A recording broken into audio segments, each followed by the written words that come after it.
السلام علیکم ورحمت الله. امید دی چې غوڼ ښه اوسئ. دې برنامې کې به مونږ دغه درې شیونه چې دي دا به رانږدې کوو او په ضربین کې به ګورو چې دا نږدې نه څه رقم ښکاري. د دې برنامې اصلي هدف دا دی چې مونږ د الله په مخلوقاتو کې تفکر وکړو او ضمناً تاسو هغه کسان چې غواړي انګلیسي زده کړي نو ډېره یو ښه طریقه ده، ښه چانس دی ورته چې په ښه طریقې سره دا کلمات زده کړي.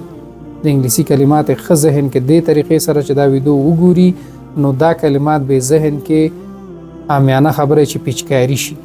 یو دا ویډیو آخره پر اتمن وګورئ ځکه چې آخر د ویډیو کې زه تاسو نه یو لنډ امتحان اخلم چې ستاسو حافظه تاسو له معلومه شي چې څومره فعاله ده.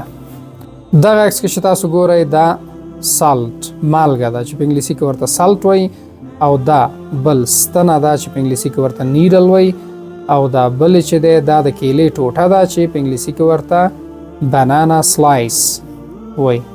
بنان وز دا ګورو ضربین لاندې به وګورو. بسم الله.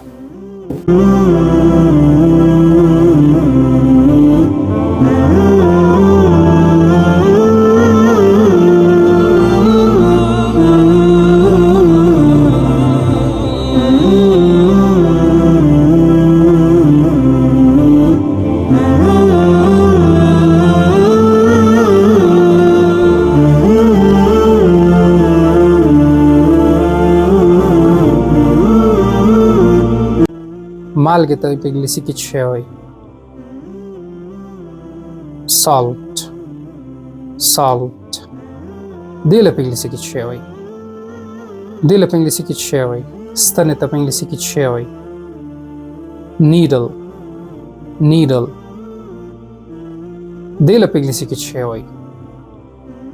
دې له په انګلیسي کې څه وایي؟ د کیلې ټوټې ته په انګلیسي کې څه وایي؟ بنانا سلایس. بنانا سلایس. د دې درې عکسونو نه څو دانې تاسو وشو کړئ چې صحیح جواب ورکړئ. بنان په کومنټ کې ولیکئ که یو هم جواب صحیح ورکړئ یو که دوه که درې که غواړئ چې همداسې اسانه طریقې سره انګلیسي زده کړئ نو زما چینل په ګوګل کې سرچ کړئ. په ګوګل سرچ کې چې ولیکئ زما چینل راځي دا @2tv 111.